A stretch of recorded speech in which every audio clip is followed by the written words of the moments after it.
Hello, my YouTube family. Welcome back to my channel. Today we are going to be tackling concealer application. So if you are a brand new beginner to makeup, or if you've always struggled with getting your concealer to look right, this episode's for you. Keep on watching.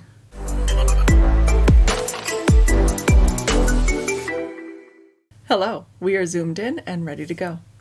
If you've never met me before, my name is Emily and I am a beauty and makeup lover, and I am here to help you get better at doing your own makeup. So concealer is something you see on YouTube a lot. You see a lot of people using their concealer, taking their doe foot and just doing this giant triangle across their face. And then you go ahead and try that and you're like, why does it look so crappy on me? Well, one, if you're not younger and you've got more textured skin and you've got some fine lines, it's going to look bad on you if you put that much product on your face. Two, they are doing it for the camera.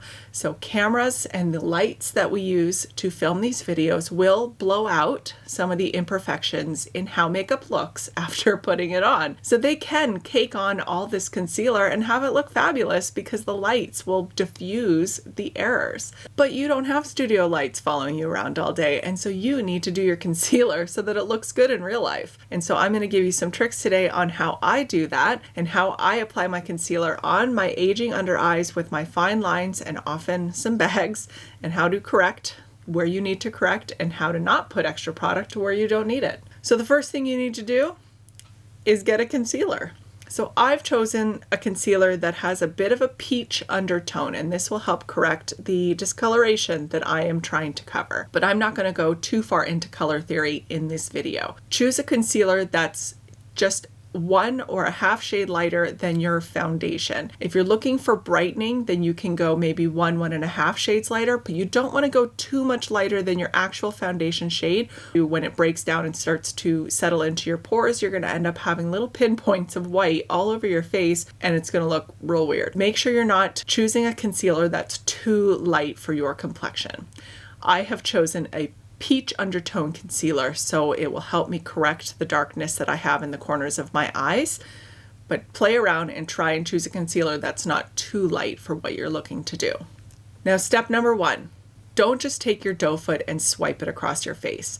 What I want you to do is take your concealer wand out of its tube or whatever you're using and look how much product comes out.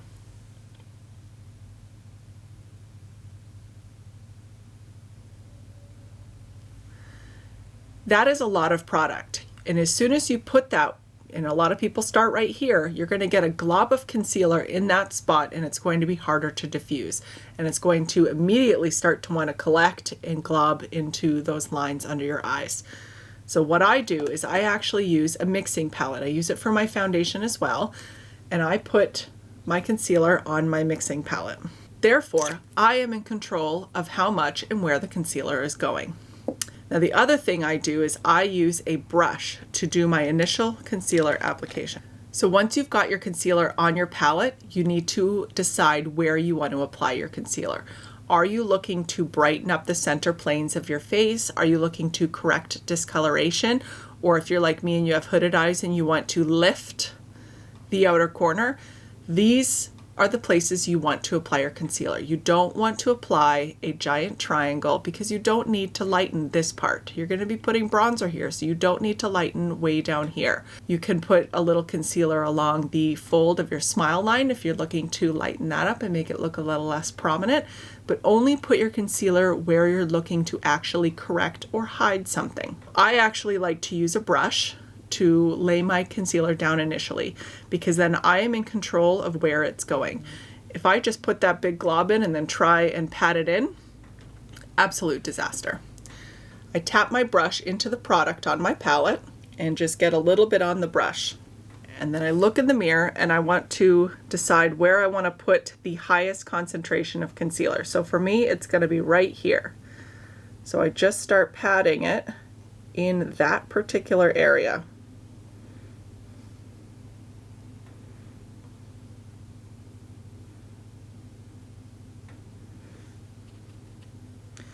And then I also want a bit of a lift right up here. So I pat it in that area. Now, I almost always do my eyes first because I'm pretty bad at blending, and especially with my hooded eyes, I blow it out and then I clean it up afterwards. So generally I'm doing this after my eyeshadow is done so that I can use my concealer to clean up the line that I want to create with my eyeshadow. Now you notice I'm not actually bringing it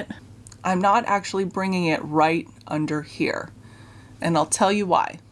If you bring your concealer right up to your lashes when you're just laying it down, you're going to have too much product under there and it's going to collect into the little lines underneath your eye. So try and keep it a little bit below and just get your initial shape.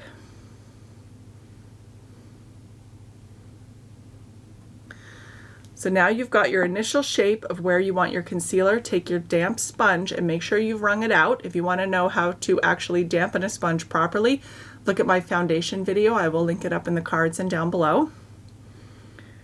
And you start patting it out.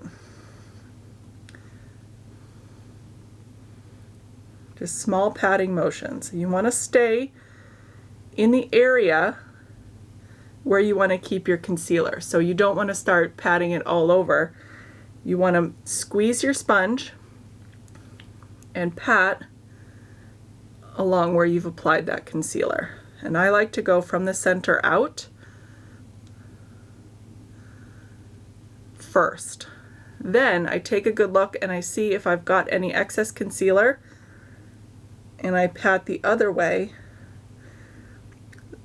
so that the concealer is evenly distributed around those lines and it's not collected in one spot and then skips over the little fold when I have an expression and the folds go the other way. The other thing I will do is stretch my face.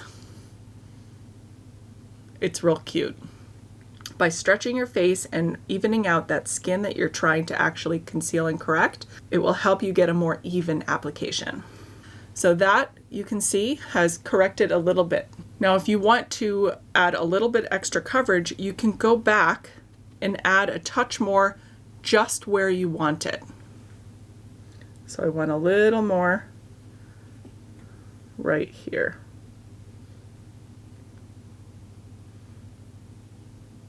And then I pat it out again, squeezing your sponge, pat it out.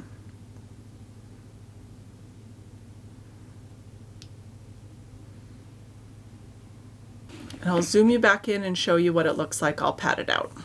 So now you can see, here's the eye we haven't concealed yet. And I've got my dark circle under here. I've got redness underneath my eyes. And here, even though you can still see a bit of redness here, I'm going to be covering up that with eyeshadow. So I don't need to worry too much about the redness directly under my lash line. But this circle here is definitely much more concealed. And you can see how it's smooth.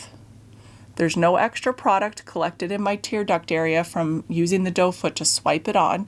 And I have a bit of a lighter lift going on up here to help lift my face up. So we are going to do that on the other side to even it up so I don't have just one dark circle and one not. Okay, so now we have our under eyes done. Now we're going to talk a little bit about using concealer to highlight the planes of your face. You see a lot of beauty YouTubers putting concealer down the center of their nose, in this little V shape on their forehead and on the tip of their chin. This is to help highlight those specific areas of their face and help them catch the light. So what you're going to do here is I will actually use the doe foot for this, but I make sure that I've wiped the excess product off first, because again, you don't want too much product. Concealers nowadays can be very, very concentrated, and if you get too much on your face, it's gonna look bad. So you want to just put it in a sort of a thin area. You don't want to cover the whole area. If I want to highlight my nose and I put it over all of my nose, it's going to diffuse when I blend it out down where I want a shadow on my nose. So you just want to put your thin line and then tap it out.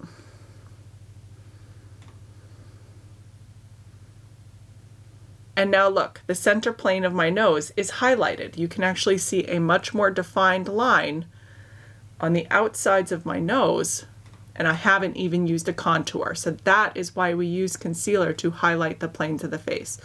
I don't generally use concealer here. Sometimes I will with a thinner concealer, but I don't like to use certain concealers in this area because of the fine lines that I have on my forehead. Most concealers will collect in those, but I will show you how it's done. Again, you just want to get you want to do a small little V, not too big, because then it'll end up in your eyebrows and all over the place and it just looks ridiculous. So you want to do your small V and pat it out. Make sure you don't have a harsh concealer edge where you've placed that highlighter concealer. Now these are the areas where you can use that lighter concealer that I told you about earlier, the one that's 1 to 2 shades lighter than your foundation shade. And this comes in real handy if you've accidentally purchased a foundation that's a touch too dark for you. If you use your lighter concealer to balance it out a little bit, it doesn't look so strange. You could also even mix a little bit in to lighten your foundation shade. And there we go. We have a bit of a highlight in this general area. If you can see, it's a little bit lighter than the outer planes of my face that I want to recede, and then I'm going to bronze up later, and that just accentuates the features a bit more. So one of the things you want to consider is which concealer to choose for your skin type. Take a good look at your under eyes or your skin in general and decide what kind of concealer you might be looking for. If you have drier under eyes, I would avoid the drier concealers, such as Tarte Shape Tape. It is a very full coverage concealer, but it can be a bit drying, and by the end of the day, or even an hour or two after you've applied it, it can look a bit crepey, which means that you can see the wrinkles more, and it almost looks like tissue paper, and it looks thinner and older. It can age you quite a bit. So if you have drier under eyes with some fine lines, I would lean towards more a hydrating foundation. So the Maracuja Creaseless Concealer is very hydrating. That one is a little harder to work with because it's so thick and emollient, but definitely look for concealers that are on the hydrating side if you have those drier under eyes. If you have oily skin, those drier concealers actually may do you some favors because it might help with setting it down and locking it into place without having too many of your oils come through, or when they do come through, the concealer actually absorbs them a bit and looks dewy and beautiful and flawless. So the other thing you're going to need to consider is whether or not you need to powder your concealer. So some concealers are self-setting and you don't need to powder them. The best way to tell this is to apply your concealer and then kind of leave it alone and see how this concealer reacts. So you may only need to do this once. You may, when you first purchase a concealer, try it out at night, throw it on your under eyes and just leave it alone and see what happens. See how it behaves on your skin. Does it dry out? Does it set down on its own? Does it collect into your lines? Does it stay too dewy and emollient and you need to set it down with a powder? Definitely experiment with the concealer you've purchased to see what you need to do with it and whether you need to powder it or not. Okay, we've got our concealer on. It looks nice and smooth and doesn't look cakey and hasn't gathered into our under eyes. What's next? Powder. So if you want to see how to powder your face after you've applied your foundation and concealer, stay tuned for my next episode in this beginner series. Make sure you've hit the subscribe button. Make sure you've turned your notification bell to on, and that video will be live soon. If you liked this video, go ahead and give it a thumbs up. It really helps me out so much. But that's it for me. I hope you guys have a wonderful day. Stay safe, be healthy, and wash your damn hands. Bye. So that brings us to the topic of our next video. So I'm not actually focus. Where is my concealer brush? There it is.